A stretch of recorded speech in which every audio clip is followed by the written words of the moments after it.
نحمده ونستعينه ونستغفره ونعوذ بالله من شرور أنفسنا ومن سيئات أعمالنا من يهده الله فلا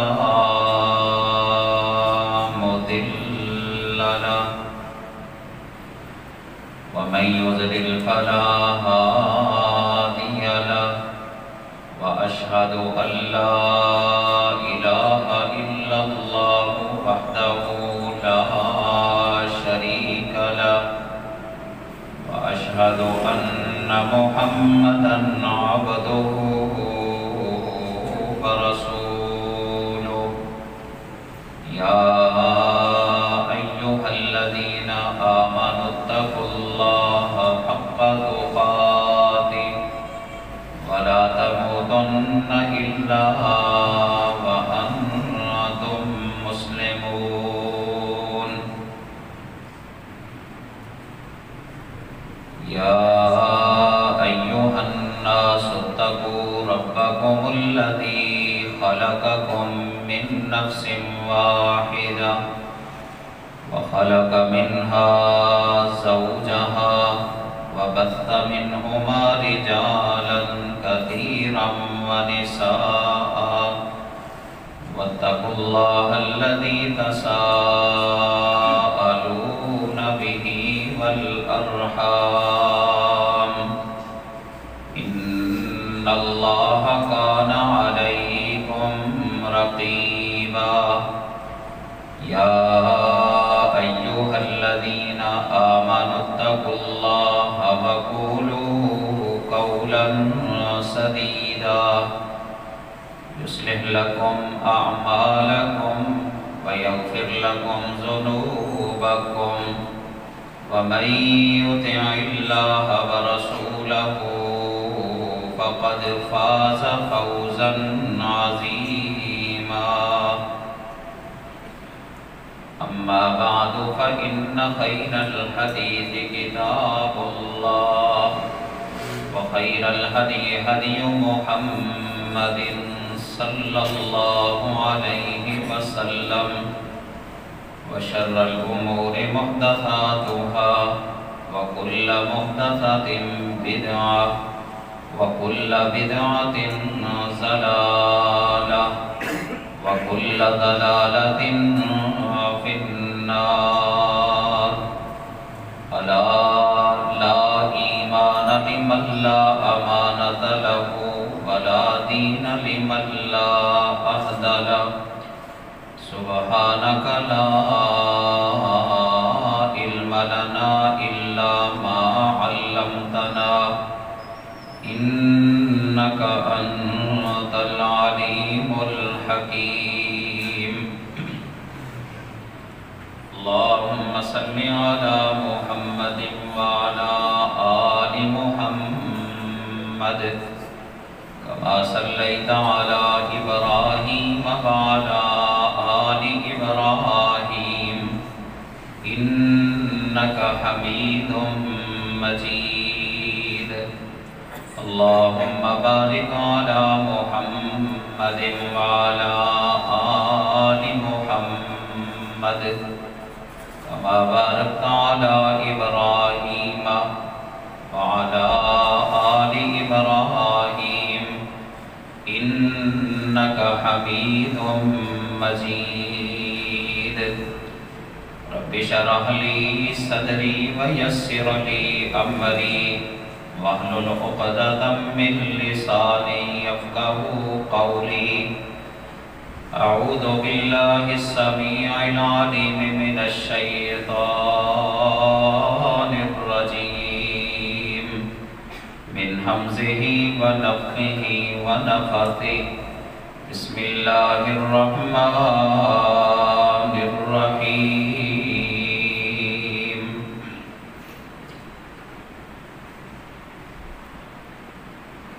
ولا تقتلوا أنفسكم إن الله كان بكم رحيما ومن يفعل ذلك عدوانا وظلما فسوف نصليه جهنم وكان ذلك على الله يسيرا۔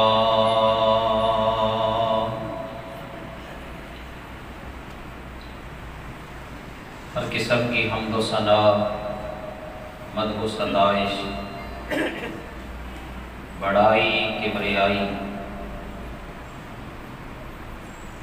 اللہ رب العالمین کے لیے، جس اللہ نے ہم سب کو پیدا کیا ہے، وہی اللہ ہم سب کا خالق، مالک، رازق ہے۔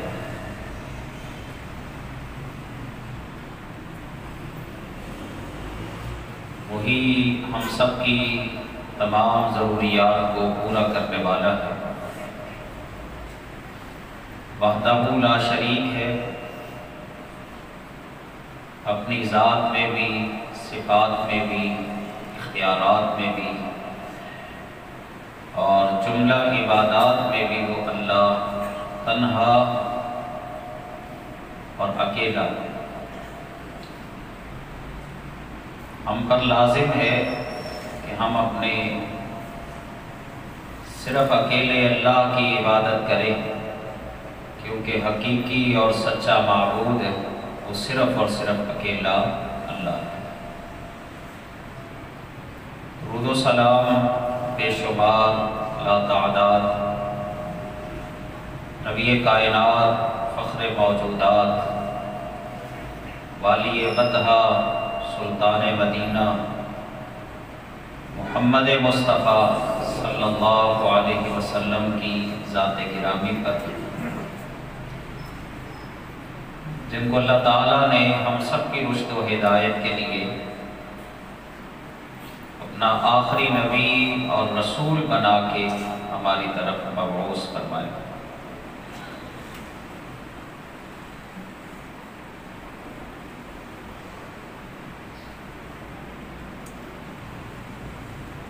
اس جمعہ کے خطبہ میں میرا ارادہ تو یہی تھا کہ میں نبی اکرم صلی اللہ علیہ وسلم کی معراج اور آپ کا سفر اسراء کو بیان کروں، لیکن 2-3 دن پہلے ایک ویڈیو دیکھی جو مسلسل وائرل ہو رہی ہے، پھر میں نے چاہا کہ اسی پر گفتگو کریں، شاید کسی کے دل پر بات اثر کر جائے اور اس لعنت اور غلاظت سے ہمارا معاشرہ پاک اور صاف ہو جائے۔ معاشرہ افراد سے بنتا ہے، اور اگر یہاں پہ آنے والے افراد، مرد و خواتین،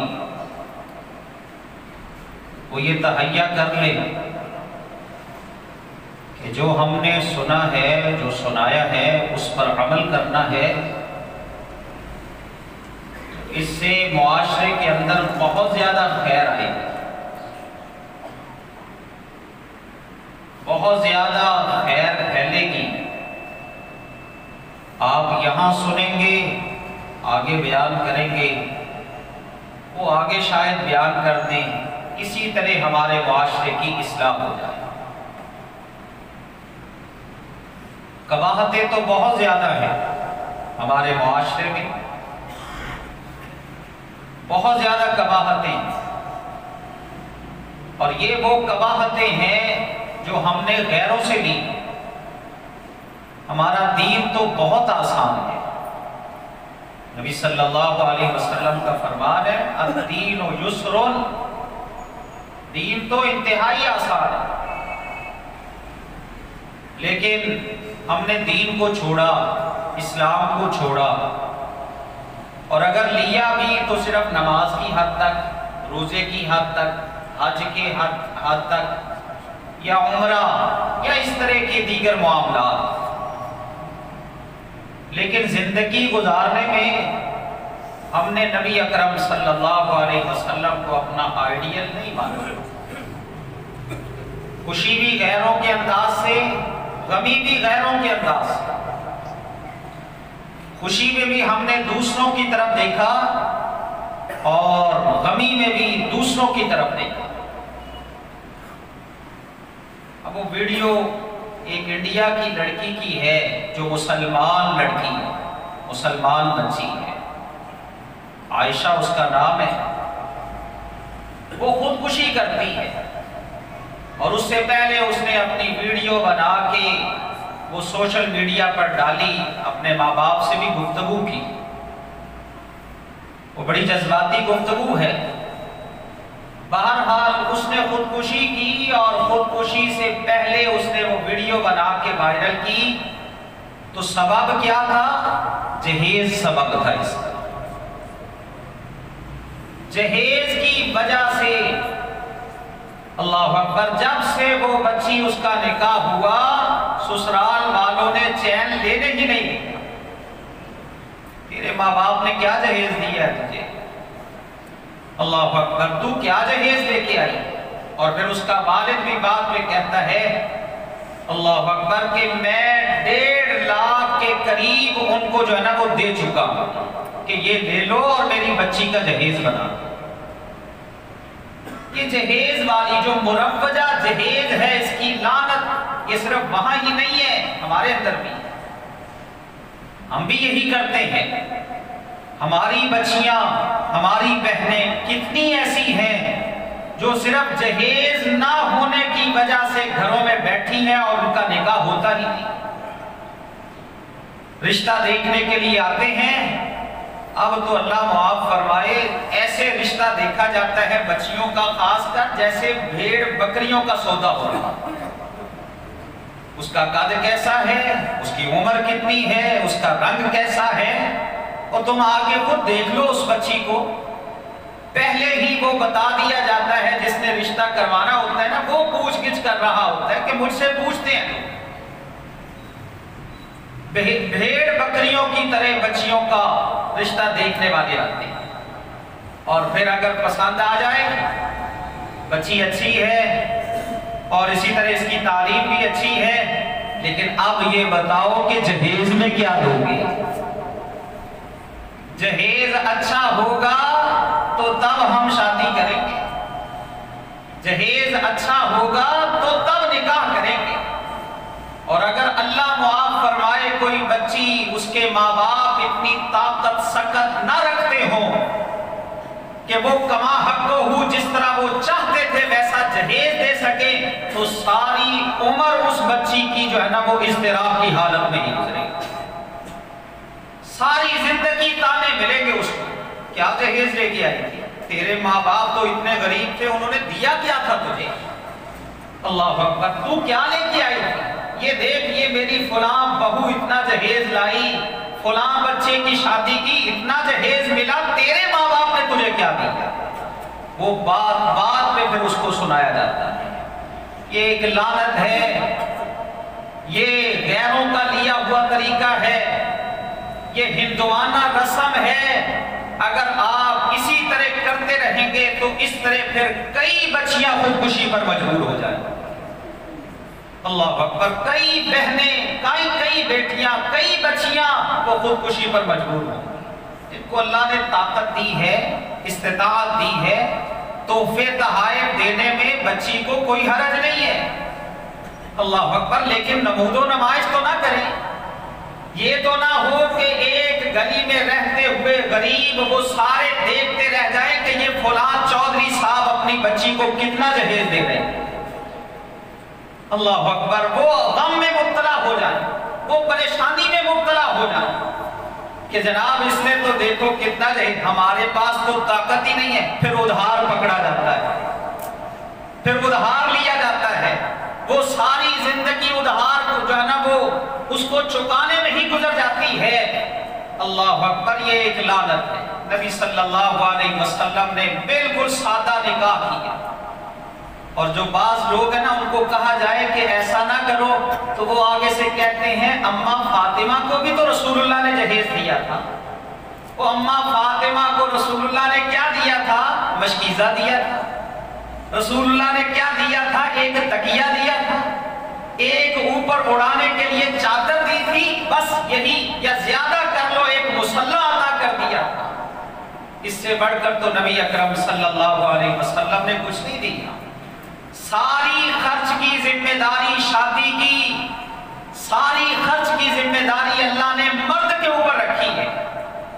اللہ اکبر. بچی اور بچی کے والدین پر کوئی ذمہ داری نہیں. اور پھر عجیب بات ہے، مانگتے ہیں جہیز کہ جی ٹرک بھر کے آنا چاہیے، 2 ٹرک لے کے آنے چاہیے، یہ بھی ہو، گھر کی یہ چیز بھی ہو، یہ اشیاء بھی ہو. اللہ اکبر. یہ بھی دینا ہے. اچھا جب حق مہر لکھوانے کی باری آتی ہے 5000 لکھ لو. 2 ٹرک بھر کے جہیز کے لے لیے. اللہ اکبر. 4-5 لاکھ کا جہیز جو ہے وہ لے لیا بچی کے ذریعے سے، اور جب حق مہر کی 5000 لکھ لو، اپنی طاقت کے مطابق لکھواؤ، جو تم نے کرتوت کیا ہے اس کے مطابق جو ہے نا وہ آپ حق مہر لکھواؤ. اللہ اکبر. اللہ قرآن میں یہ فرماتا ہے کہ ساری ذمہ داری اللہ نے، اللہ کے رسول نے جو ہے وہ مرد پر ڈالی. قرآن پڑھو، فرمایا الرجال قوامون علی النساء بما فضل اللہ بعضهم علی بعض وبما انفقوا من اموالهم. اللہ فرماتے ہیں الرجال قوامون، مرد سرپرست ہیں، مرد حاکم ہے. اب یہ حاکم کا مطلب یہ نہیں ہے کہ ڈنڈا لے کے جو ہے وہ اب مارنے والے حاکم مت ہے، نہیں. فرمایا سرپرست ہے، ذمہ دار ہیں. علی النساء، عورتوں کے، بما فضل اللہ بعضهم علی بعض، اس وجہ سے جو اللہ نے ان کے بعض کو بعض پر فضیلت برتری عطا کی ہے، اور اس وجہ سے بھی اللہ نے جو سرپرست بنایا ہے، مردوں کو حاکم بنایا ہے، اس کا ایک سبب یہ بھی ہے کہ وَبِمَا أَنفَقُوا مِنْ أَمْوَالِهِمْ، ساری زندگی کی خرچ کی ذمہ داری اللہ نے مرد پر ڈال دی ہے، عورت پر نہیں. اللہ اکبر. اس رسم سے نکلو، اللہ کے لیے نکلو. یہ ایک رسم ہے جو ہم ادا کر رہے ہیں، اور بعض تو نمود و نمائش کے لیے گھر والے بھی دیتے ہیں، بچیوں والے بھی کہتے ہیں یار پتہ چلنا چاہیے کہ بیٹی کو بیایا ہے. اللہ اکبر. بیٹی کو جانا وہ اس کی شادی کی ہے، گھر سے سامان جانا چاہیے، ایک نمود و نمائش کے طور پر دیا جاتا ہے، فخر کرنے کی غرض سے دیا جاتا ہے، دوسروں پر برتری جتانے کے لیے دیا جاتا ہے. اس رسم سے نکلو، وگرنہ پورا معاشرہ اس جرم کے اندر برابر کا شریک ہوگا. اگر اسی وجہ سے بچیاں جو ہے نا وہ نکاح سے محروم رہ جائیں، اور ہماری عادت یہ بنی رہے نماز بھی پڑھیں، روزے بھی رکھیں، حج بھی کریں، زکاتیں بھی دیں، اور ساتھ یہ کام بھی کریں، انتہائی گھٹیا حرکت یہ کریں کہ جہیز میں کیا دو گے یہ پوچھ پوچھ کے اپنے بچوں کا نکاح کیا جائے، یہ انتہائی گھٹیا حرکت. اور پھر اس پر اللہ اکبر ایک اور بات کہ اگر کوئی معاملہ ایسا بن جائے، یہ نوجوان نسل کے لیے، کیونکہ خاص کر آج ہی میں پڑھ رہا تھا کہ نوجوان نسل کے اندر خودکشی کا رجحان دن بہ دن بڑھتا چلا جا رہا ہے. نمبر اچھے نہیں آئے، خودکشی کر لو. اللہ اکبر. گھر میں بے چینی ہے، خودکشی کر لو.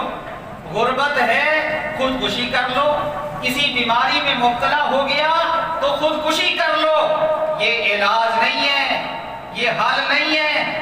اللہ نے تو اس سے منع کیا ہے. کیا فرماتا ہے اللہ؟ فرمایا لا تقتلوا انفسکم ان اللہ کان بکم رحیما ومن یفعل ذلک عدوانا وظلما فسوف نصلیہ نارا وکان ذلک علی اللہ یسیرا.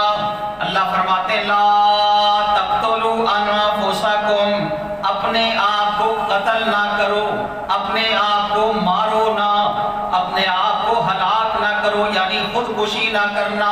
ان اللہ کان بکم رحیما، وہ اللہ تو بہت ہی زیادہ شفقت کرنے والا ہے. ہیں یعنی تکلیف والے حالات ہیں اللہ آسانی بھی عطا کر دے گا، اگر بیماری ہے تو اللہ صحت بھی دے گا، اگر غربت ہے تو اللہ غنا بھی عطا کر دے گا، لیکن پریشان ہو کے لا تقتلوا انفسکم، اپنے آپ کو مارنا نہ، ان اللہ کان بکم رحیما، یقینا اللہ بڑا ہی شفقت کرنے والا ہے۔ اور پھر اللہ فرماتے من یفعل ذلک عدوانا وظلما، جس نے بھی یہ کام کیا خودکشی کرنے والا، جس نے بھی یہ کام کیا ظلم کرتے ہوئے اور زیادتی کرتے ہوئے، اللہ فرماتے ہیں فسوف نصلیہ نارا، اس کا ٹھکانہ تو جہنم کی آگ ہے۔ مسلمان صرف دنیا کے لیے نہیں ہے، یہ تو ہم نے عارضی زندگی گزارنی، ہمارا ایمان ہے، مسلمان کا تو ایمان ہے۔ باقی کافر لوگ اگر خودکشیاں کریں یہ تو ایک جو ہے نا وہ بات بنتی نظر آتی ہے، کیونکہ ان کا سارا معاملہ ہی دنیا تک ہے، ان کا سارا رجحان ہی دنیا کو بہتر بنانا ہے، لیکن مسلمان کی تو دنیا ہی نہیں ہے، ہم نے تو واپس جانا ہے اللہ کے پاس، اللہ اکبر، اللہ کے پاس۔ اور اللہ نے قرآن میں کیا فرمایا الیہ مرجعکم جمیعا وعد اللہ حقا انہ یبدأ الخلق ثم یعیدہ لیجزی الذین آمنوا وعملوا الصالحات بالقسط والذین کفروا لهم شراب من حمیم وعذاب علیم بما كانوا یکفرون۔ اللہ فرماتے ہیں لوگوں تم سب کا واپس اللہ کے پاس آنا ہے، تم سب نے پلٹنا ہے اللہ کے پاس، وعد اللہ حقا، یہ اللہ کا سچا وعدہ ہے، سچا وعدہ، اس میں کوئی شک نہیں ہے۔ اب اللہ نے وہ قیامت کا دن رکھا کیوں ہے؟ فرمایا لیجزی الذین آمنوا وعملوا الصالحات بالقسط، تاکہ اللہ بدلہ دے ایمان والوں کو، نیک اعمال کرنے والوں کو انصاف کے ساتھ، اور بدلہ دے اللہ کافروں کو، اللہ کافروں کے لیے بدلہ کیا ہے؟ فرمایا لہم شراب من حمیم، ان کے لیے تو کھولتا پانی ہے، وعذاب علیم، اور دردناک قسم کا عذاب ہے، بما کانوا یکفرون، اس وجہ سے جو انہوں نے کفر کیا تھا۔ یہ زندگی ہمارے پاس امانت ہے، اللہ اکبر، اللہ نے ہمیں یہ اختیار نہیں دیا کہ ہم اس کا خاتمہ خود کریں اس کا خاتمہ، یہ اللہ نے اختیار نہیں دیا۔ اور صحیح بخاری و مسلم کی روایات ہیں، صحیح بخاری و مسلم کی روایات، ایک حدیث میں آتا ہے نبی صلی اللہ علیہ وسلم نے فرمایا من قتل نفسہ بحدیدۃ عذب بہ فی النار، آپ نے فرمایا جو اپنے آپ کو مار لیتا ہے، قتل کر دیتا ہے، اپنا خاتمہ کر دیتا ہے، بحدیدۃ، تیز دار آلے کے ساتھ، تیز دھار آلے کے ساتھ اپنی زندگی کا خاتمہ کر لیتا ہے، آپ نے فرمایا عذب بہ فی النار، اسی آلے کے ساتھ اس کو جہنم کی آگ میں سزا دی جائے گی، عذاب دیا جائے گا۔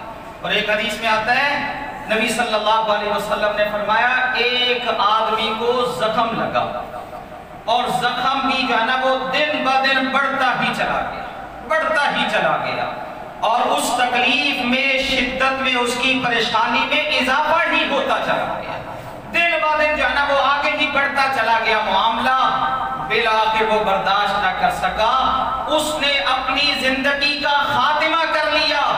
تو جب اس نے اپنی زندگی کا خاتمہ کیا، بخاری کی روایت ہے، آپ نے فرمایا اللہ نے کہا بادرانی عبدی بنفسہ، اس بندے نے، میرے بندے نے اپنی زندگی کا خاتمہ کرنے پر مجھ پر سبقت لے گیا، یہ مجھ پر سبقت لے گیا، یہ اس نے اپنی زندگی کا خاتمہ خود کر دیا۔ اور پھر نبی صلی اللہ علیہ وسلم نے فرمایا جب اللہ نے یہ کہا تو اس کے بعد اللہ فرماتے ہیں انی حرمت علیہ الجنہ، اس نے زندگی کا خاتمہ خود کیا ہے، اس لیے میں نے اس پر جنت کو حرام کر دیا ہے، یہ جنت اس پر حرام ہے۔ اور صحیح بخاری و مسلم کی روایت ہے، نبی صلی اللہ علیہ وسلم نے فرمایا جو پہاڑ سے گر کر اپنی زندگی کا خاتمہ کرتا ہے، یہ دیکھیے جو ہے نا وہ بے چینی، اور اسی طرح جو ہے نا وہ یہ دنیا کے اندر یہ اضطراب کی کیفیت بڑھتی چلی جا رہی ہے، معاشرے کے اندر، گھروں کے اندر، ماں باپ اولاد کے کے ہاتھوں سے تنگ، اولاد ماں باپ کی وجہ سے پریشان، اللہ اکبر، بیوی خاوند کی وجہ سے، خاوند بیوی کی وجہ سے، پھر دیگر معاملات ہیں، پھر عام منشیات کا استعمال ہے۔ نوجوان نسل بعض دفعہ اسی وجہ سے جو ہے نا وہ خوف میں مبتلا ہو کے اللہ اکبر اپنی زندگی کا خاتمہ کرتے ہیں۔ لیکن نبی صلی اللہ علیہ وسلم نے فرمایا جس نے اپنے آپ کو پہاڑ سے گرا کے مارا، اپنی زندگی کا خاتمہ کیا، وہ جہنم کی آگ میں ہمیشہ رہے گا، اور اسی طرح اللہ اس کو سزا دے گا کہ وہ جہنم میں بھی اپنے آپ کو پہاڑ سے گراتا ہی رہے گا۔ جس نے پھندا لیا، اللہ اکبر، اپنا گلا دبا کے اپنے آپ کو مارا، رسول اللہ صلی اللہ علیہ وسلم نے فرمایا اسی طرح وہ جہنم کی آگ میں پھندا لیتا رہے گا۔ جس نے اپنے آپ کو تیز دار آلے سے مارا، آپ نے فرمایا اسی طرح اس کے ہاتھ میں آلہ ہوگا، وہ اپنے آپ کا خاتمہ جہنم میں کرتا رہے گا۔ جس نے زہر پی کے اپنے آپ کا خاتمہ کر دیا، اللہ اکبر، زہر پی کے خاتمہ کیا، اللہ کے رسول فرماتے ہیں اس کے ہاتھ میں جہنم کی آگ میں جو ہے نا وہ زہر کا پیالہ پکڑایا جائے گا، اور وہ مسلسل اسی عذاب میں مبتلا رہے گا، مر جائے گا، مرنے کے بعد پھر زندگی، پھر موت، پھر زندگی، پھر موت، اور یہ تسلسل کے ساتھ اس کے ساتھ جاری رہے گا کام۔ یہ خودکشی کا انجام ہے۔ اگر تکلیفوں میں گزر رہی ہے زندگی، دنیا کی پریشانیوں میں گزر رہی ہے، مسائل میں ہے، دکھوں میں ہے، بیماریوں میں ہے، غربت میں ہے، لیکن یہ عقیدہ تو ہمارا ہے نا اس دنیا کی زندگی نے ختم بھی ہونا ہے۔ اگر ہم دنیا کی زندگی کی آرائش کی خاطر، دنیا کی زندگی کے آرام کی خاطر، دنیا کی زندگی کے سکھ کی خاطر اپنی آخرت کو برباد کر لیں، یہ کتنا بڑا نقصان ہے۔ تو یہ مسئلے کا حل نہیں ہے۔ مسئلے کا حل کیا ہے؟ اللہ اکبر، جو تکلیف آئے اس پر صبر کرو، صبر کرو۔ اللہ نے یہ سکھایا ہے، رسول اللہ نے یہ فرمایا، دکھ آئے، تکلیف آئے، مصیبت آئے، اس پر صبر کرو۔ ایک حدیث میں آتا ہے نبی صلی اللہ علیہ وسلم نے فرمایا مسلمان کو کوئی غم، کوئی دکھ، کوئی پریشانی آتی ہے مال کی وجہ سے، اولاد کی وجہ سے، یا کوئی اور غم لاحق ہوتا ہے، آپ نے فرمایا یہ صبر کرتا ہے، صبر کرتا ہے تو اللہ اس کے بدلے میں اس کو کیا عطا کرتے ہیں؟ کفر اللہ بہ من الخطایا، اللہ اس صبر کی وجہ سے، اس پریشانی پر صبر کی وجہ سے اللہ اس کے گناہوں کو مٹا دیتا ہے۔ اللہ گناہ مٹاتا ہے، یہ چیز اپنے ذہن میں رکھو۔ اگر غربت ہے تو گناہ مٹ رہے ہیں، اگر کوئی اولاد کی وجہ سے پریشانی ہے تو گناہ مٹ رہے ہیں، اگر گھر میں تانا زنی ہوتی ہے، تان و تشنیع کا نشانہ بنایا جاتا ہے، خاص کر میری مائیں بہنیں اوپر آئی ہوتی ہیں، صبر کرو۔ سسرال کی وجہ سے کوئی پریشانی ہے تو صبر کرو، اللہ اس کے بدلے میں گناہوں کا خاتمہ کر دے۔ رسول اللہ صلی اللہ علیہ وسلم نے فرمایا اللہ کہتا ہے اگر میں اپنے بندے کو اس کی دو پیاری چیزوں کے ذریعے آزماؤں، اور وہ پیاری چیزیں کون سی ہیں؟ یہ دو آنکھیں۔ اللہ کہتے ہیں میں اپنے بندے کی آزمائش کروں دو پیاری چیزوں کے ساتھ، یعنی اس کی آنکھوں کی بینائی کا خاتمہ ہو جائے، یا شروع سے ہی پیدائشی طور پر وہ نابینا ہو۔ آپ نے فرمایا وہ بندہ اس پر صبر کرتا ہے تو اللہ فرماتے ہیں ابوزتہ منہما بہما الجنہ، اللہ کہتے ہیں تو صبر کر لے، میں اس کے بدلے میں تجھے جنت کا داخلہ عطا کر دوں گا۔ صبر کر لے، یہ اللہ کی طرف سے آزمائش ہے، اس پر صبر کرے گا تو بدلے میں جنت ملے گی۔ عطا بن ابی رباح یہ تابعی ہیں، کہتے ہیں عبداللہ بن عباس رضی اللہ تعالی عنہ مجھے کہنے لگے میں تجھے کوئی جنتی عورت نہ دکھاؤں، دنیا میں چلتی پھرتی جنتی عورت کا دیدار نہ کرواؤں؟ تو دیکھ لے اپنی آنکھوں سے کہ وہ چلتی پھرتی جنتی عورت ہے، عطا کہتے میں نے کہا ہاں ہاں ضرور دکھائیے گا۔ عبداللہ بن عباس ہی ضرور دکھائیے گا۔ وہ کون سی ایسی خوش نصیب عورت ہے کہ جو چلتی زمین پر ہے لیکن وہ جنتی عورت ہے، جنتی عورت۔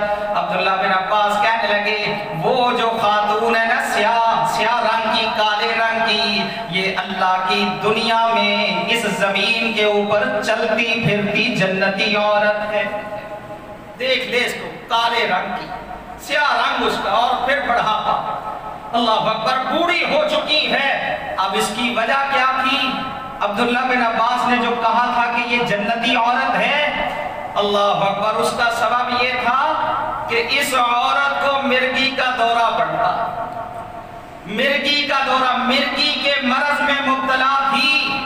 ایک دن پریشان ہو کے آ گئی نبی اکرم صلی اللہ علیہ وسلم کے پاس، اللہ کے نبی جی مجھے ایک بیماری ہے، مرض ہے، میں اس بیماری میں مبتلا ہوتی ہوں، مرگی کا دورہ مجھے پڑتا ہے تو میں بے پردہ ہو جاتی ہوں، کپڑے بھی میرے جو ہے نا وہ خراب ہوتے اتر جاتے ہیں، بدن پر کپڑا نہیں رہتا، اس لیے آپ کے پاس آئی ہوں کہ دعا کرتے اللہ مجھے اس مرض سے شفا عطا فرما دے، اللہ اس بیماری سے مجھے شفا عطا فرما دے۔ نبی اکرم صلی اللہ علیہ وسلم نے فرمایا ان شئت دعوت اللہ تعالی ان یعافیک، اگر تو چاہتی ہے تو میں تیرے حق میں دعا کر دیتا ہوں، اللہ میری دعا کو قبول کر کے تجھے شفا عطا فرما دے گا، لیکن اے خاتون ان شئت صبرت ولکل جنہ، اگر تو اس بیماری پر صبر کرے گی تو اللہ بدلے میں تجھے جنت عطا کر دے گا، تو جنت میں داخل ہو جائے۔ اللہ اکبر، صبر کرنے کی وجہ سے اس دکھ پر، اس بیماری پر، اس پریشانی پر صبر کرنے کی وجہ سے اللہ تجھے جنت کا داخلہ عطا فرمائے گا۔ اس نے کہا رسول اللہ کو صلی اللہ علیہ وسلم، اللہ کے نبی جی پھر دعا نہ کرے، میں اس بیماری پر صبر کروں گی، میں اس بیماری پر اللہ اکبر اللہ کی مرضی کے مطابق صبر کروں گی۔ اللہ اکبر، ہاں بس اتنی دعا کرتے ہیں جب مرگی کا دورہ پڑے میرا پردہ سلامت رہے، اللہ اکبر، میں بے پردہ نہ ہوں، بس پردہ میرا سلامت رہے، یہ دعا کر دیں۔ رسول اللہ صلی اللہ علیہ وسلم نے دعا کی، اس کے بعد مرگی کا دورہ اس عورت کو پڑتا لیکن وہ بے پردہ نہ ہوتی۔ صبر کا اجر اللہ نے قرآن میں بیان کیا ہے، اگر دکھوں، تکلیفوں، مصیبتوں، پریشانیوں، غربت پر صبر کریں گے اللہ کی رضا کے مطابق تو اللہ نے اجر بیان کیا ہے۔ فرمایا وَلَنَبْلُوَنَّكُمْ بِشَيْءٍ مِّنَ الْخَوْفِ وَالْجُوعِ وَنَقْصٍ مِّنَ الْأَمْوَالِ وَالْأَنفُسِ وَالثَّمَرَاتِ وَبَشِّرِ الصَّابِرِينَ الَّذِينَ إِذَا أَصَابَتْهُمْ مُصِيبَةٌ قَالُوا إِنَّا لِلَّهِ وَإِنَّا إِلَيْهِ رَاجِعُونَ أُولَٰئِكَ عَلَيْهِمْ صَلَوَاتٌ مِّن رَّبِّهِمْ وَرَحْمَةٌ وَأُولَٰئِكَ هُمُ الْمُهْتَدُونَ۔ اللہ فرماتے ہیں ہم آزمائیں گے تمہیں، وَلَنَبْلُوَنَّكُمْ، او قرآن سننے والوں، پڑھنے والوں، پڑھانے والوں، وَلَنَبْلُوَنَّكُمْ، ہم آزمائش کریں گے تمہاری، من الخوفی، کچھ خوف میں مبتلا کر کے، کچھ بھوک میں مبتلا کر کے، کچھ جانوں میں کمی کر کے، کچھ مالوں میں کمی کر کے، کچھ اللہ اکبر اناج پھلوں میں کمی کر کے، لیکن اے نبی جی ان کو بتا دو وَبَشِّرِ الصَّابِرِينَ، جو صبر کرنے والے ہیں اللہ ان کو بشارت سناتا ہے، ان کے لیے تو بشارت ہے، اللہ اکبر۔ اور دوسرے مقام پہ اللہ نے کیا فرمایا؟ كُلُّ نَفْسٍ ذَائِقَةُ الْمَوْتِ وَنَبْلُوكُمْ بِالشَّرِّ وَالْخَيْرِ فِتْنَةً وَإِلَيْنَا تُرْجَعُونَ۔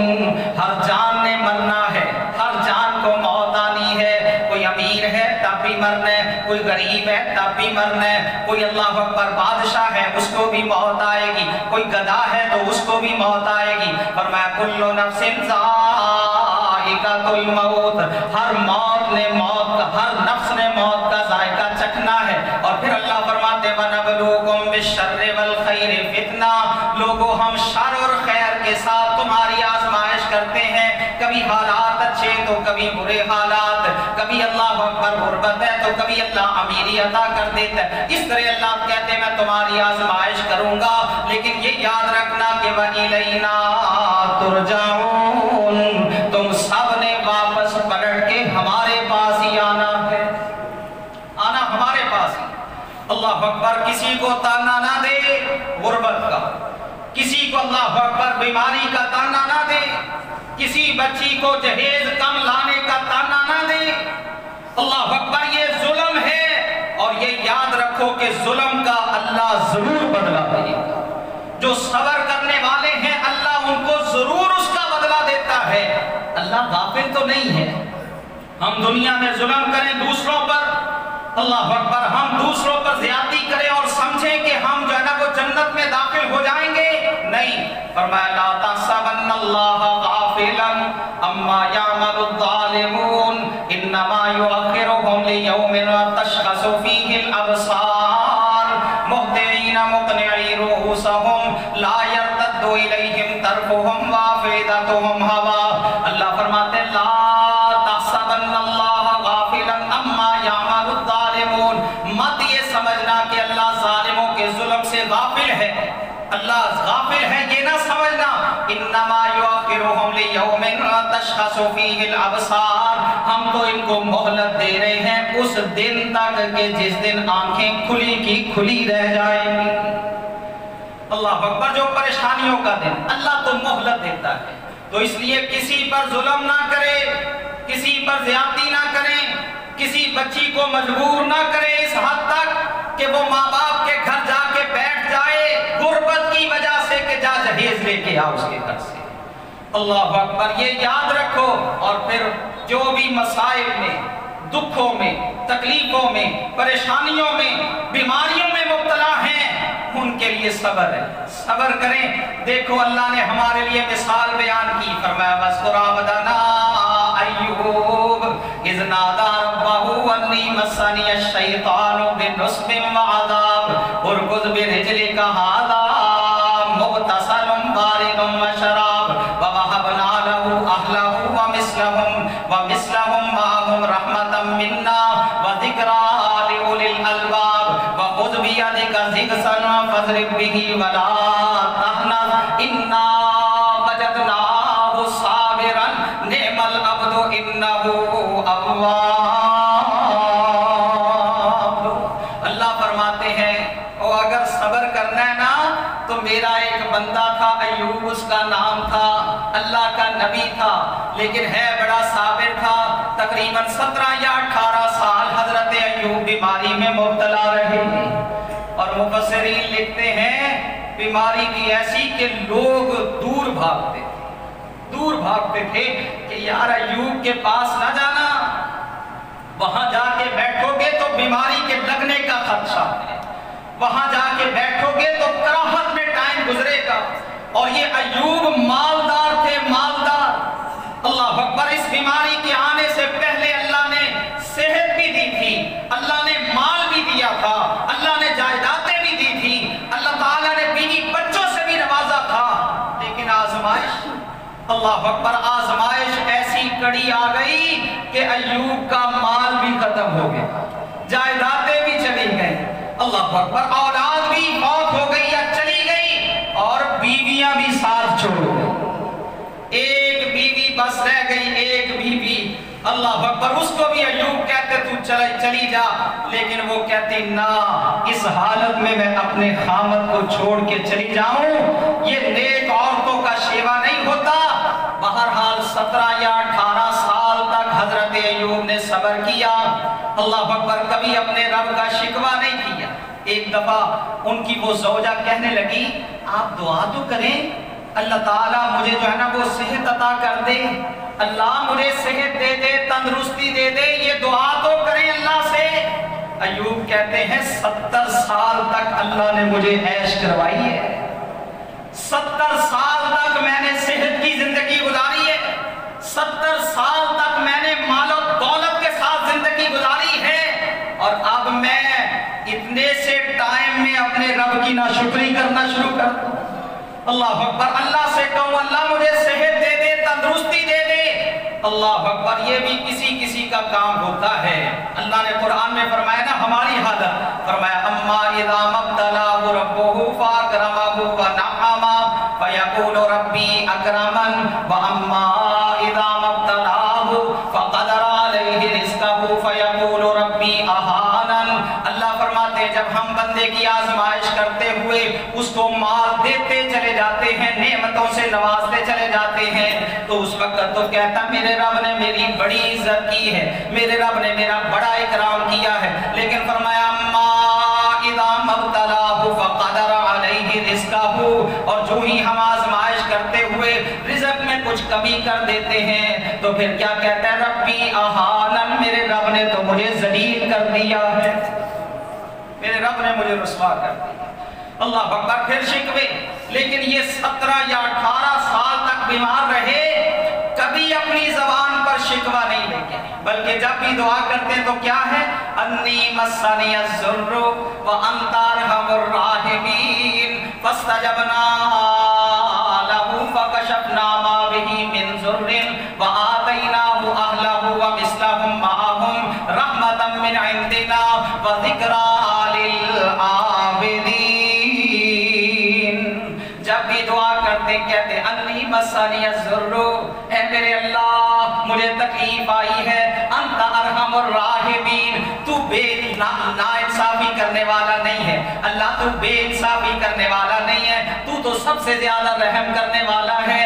بس یہ کہتے اپنے رب سے دعائیں مانگتے، اور دوسرے مقام پہ اللہ نے فرمایا انی مسنی الشیطان بنصب وعذاب، جب بھی اپنی بیماری کا تذکرہ کرتے تو کہتے اللہ شیطان نے مجھے یہ تکلیف دی ہے، شیطان کی طرف اس تکلیف کا جو ہے نا وہ اس کی نسبت کرتے۔ اللہ کہتے ہیں اگر صبر کرنا ہے نا تو میرے ایوب جیسا صبر کرو، انا وجدناہ صابرا، وہ کیسا صبر تھا ایوب کا، انا وجدناہ صابرا، وہ اللہ خود گواہی دیتے ہیں انا وجدناہ صابرا، ہم نے ایوب کو بڑا صابر پایا، بڑا صابر پایا، نعم العبد، وہ میرا بہت ہی اچھا بندہ تھا، انہ اواب، وہ بہت ہی زیادہ اپنے رب کی طرف رجوع کرنے والا، رجوع اللہ کی طرف۔ اللہ اکبر، دکھڑا سنانے اللہ کی طرف، اللہ کے سامنے دکھڑا۔ لوگ تو مذاق اڑاتے ہیں، کسی کو غربت کا بتاؤ تو مذاق اڑتا ہے، کسی کو اپنی پریشانی کا بتاؤ تو دشمن جو ہے نا وہ دوست سب ہوتے ہیں، لیکن جب بھی دکھڑا سناؤ تو اپنے رب کو سناؤ۔ اور ایک چیز، اللہ کا ڈر، خوف، اللہ اکبر، تقوی اختیار کر لو، اللہ کہتے ہیں میں پریشانیوں کا خاتمہ کر دوں گا۔ اور یہ چیز یہ یاد رکھیے گا، اگر آج ہم کسی کی غربت کا یا کسی کے جو ہے نا وہ بیماری کا یا اس کی اللہ اکبر کسی بے چینی کا اس کو تانا دیتے ہیں کہ تو جہیز بڑی کم لے کے آئی ہے، یہ فلاں ایسے ہے تو فلاں ایسے ہے، آخر ہم نے بھی تو، ہماری بھی تو بیٹیاں ہیں، بہنیں ہیں، یہ اللہ نہ کرے کوئی مکافات عمل ہو جائے۔ اس لیے اگر کوئی پریشانی آ جائے، صبر ہے، صبر ہے۔ رسول اللہ صلی اللہ علیہ وسلم نے فرمایا اللہ صبر کرنے والے کے گناہ ایسے جو ہے نا وہ جھاڑتا ہے جیسے پت جھڑ کے موسم میں درخت کے پتے جھڑتے ہیں، صبر کرنے والوں کے اس طرح اللہ گناہ مٹاتا ہے۔ اللہ آزمائشوں سے محفوظ رکھے، پریشانیوں سے محفوظ رکھے، جتنی بھی بہنیں ہیں، بیٹیاں ہیں، اللہ ان کے نصیب اچھی والا ہوتے ہیں، جو اپنے گھروں میں جا چکی ہیں اللہ ان کو سکھ والی زندگی عطا فرمائے، اور جو گھروں میں ہے اللہ ان کے لیے آسانیاں پیدا فرما دے، آمین ثم آمین۔